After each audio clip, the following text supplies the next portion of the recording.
আজি আমি নমাটি নামঘৰত অৰ্থাৎ তিয়ক তেলীয়াগাঁৱৰ নমাটি নামঘৰত শ্ৰী শ্ৰী অনিৰুদ্ধদেৱৰ 473তম জন্মোৎসৱী পাতিবলগীয়া হৈছে।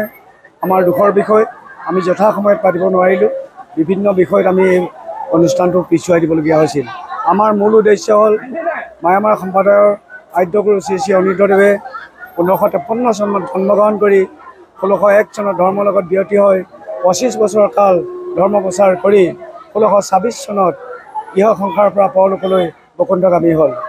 তেখেতে য'ত পৰ্ণাচী চেষ্টা কৰি মায়ামাৰ সম্প্ৰদায়লৈ কালসংগতিৰ পাছতে আমাৰ মায়ামাৰ সমাজলৈ পৰিৱৰ্তন কৰি ভকত জ্ঞাতিক আমাৰ এই সোণৰ চেকুৰা দি থৈ গৈছিল।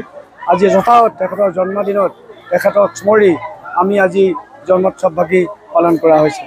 আমাৰ আৰু এক বৃহৎ উদ্দেশ্য আছিল বৰ্তমান দেশৰ পৰিস্থিতিৰ লগতে সমগ্ৰ ভাৰতৰ চৌদিশে থকা যিখিনি সৈন্য আছে আমাৰ বাবে মাতৃহকে যি তেওঁলোকে যুঁজ দি আৰম্ভ কৰি আমাক সুৰক্ষিত কৰি ৰাখিছে, এই পলকতে তেওঁলোকলৈ আমি অশেষ ধন্যবাদ দিছোঁ। আৰু আমি গৌৰৱান্বিত শক্তিশালী ভাৰতৰ সৈনিকে আমাক সদায় সুৰক্ষা দি ৰাখিব।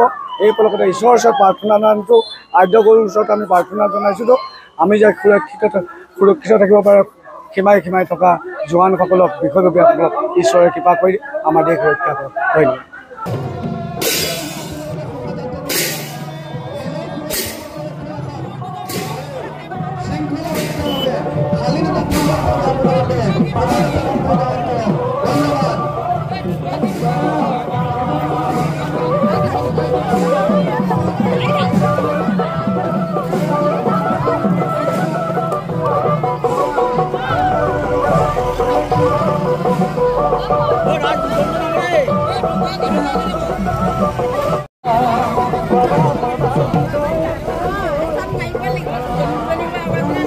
আজি আমি নমাটি নামঘৰত অৰ্থাৎ তিয়ক তেলীয়াগাঁৱৰ নমাটি নামঘৰত শ্ৰী শ্ৰী অনিৰুদ্ধদেৱৰ 473তম জন্মোৎসৱী পাতিবলগীয়া হৈছে। আমাৰ দুখৰ বিষয় আমি যথাসময়ত পাতিব নোৱাৰিলোঁ। বিভিন্ন বিষয়ত আমি এই অনুষ্ঠানটো পিছুৱাই দিবলগীয়া হৈছিল। আমাৰ মূল উদ্দেশ্য হ'ল মায়ামাৰ সম্প্ৰদায়ৰ আদ্যগুৰু শ্ৰী শ্ৰী অনিৰুদ্ধদেৱে 1553 চনত জন্মগ্ৰহণ কৰি 1601 চনত ধৰ্মৰ লগত ব্যাহতি হৈ 25 বছৰ কাল ধৰ্ম প্ৰচাৰ কৰি 1626 চনত ইহ সংসাৰৰ পৰা পৰলোকলৈ বৈকুণ্ঠগামী হ'ল। তেখেতে য'ত পৰ্ণাচী চেষ্টা কৰি মায়ামাৰ সম্প্ৰদায়লৈ কালসংগতিৰ পাছতে আমাৰ মায়ামাৰ সমাজলৈ পৰিৱৰ্তন কৰি ভকত জ্ঞাতিক আমাৰ এই সোণৰ চেকুৰা দি থৈ গৈছিল।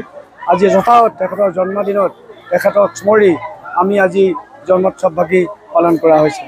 আমাৰ আৰু এক বৃহৎ উদ্দেশ্য আছিল বৰ্তমান দেশৰ পৰিস্থিতিৰ লগতে সমগ্ৰ ভাৰতৰ চৌদিশে থকা যিখিনি সৈন্য আছে আমাৰ বাবে মাতৃহকে তেওঁলোকে যুঁজ দি আৰম্ভ কৰি আমাক সুৰক্ষিত কৰি ৰাখিছে, এই পলকতে তেওঁলোকলৈ আমি অশেষ ধন্যবাদ দিছোঁ। আৰু আমি গৌৰৱান্বিত শক্তিশালী ভাৰতৰ সৈনিকে আমাক সদায় সুৰক্ষা দি ৰাখিব।